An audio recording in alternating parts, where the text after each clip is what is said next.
बिस्मिल्लाहिर्रहमानिर्रहीम। अस्सलामु अलैकुम नाज़रीन। इमरान खान को तहरीक इंसाफ की चेयरमैनशिप से हटाने के केस में इलेक्शन कमीशन ऑफ पाकिस्तान ने इमरान खान को नोटिस जारी कर दिया। इलेक्शन कमीशन ने इमरान खान को जनवरी 11 को 10:15 बजे तलब कर लिया है।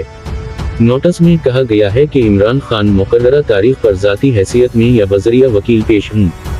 इलेक्शन कमीशन के नोटिस में कहा गया है कि नाअहली के बावजूद आप पार्टी के चेयरमैन हैं।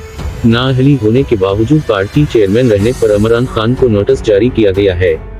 ख्याल रहे कि इलेक्शन कमीशन ने तोशाखाना केस में चेयरमैन पाकिस्तान तहरीक इंसाफ इमरान खान को नाअहल करार दिया था।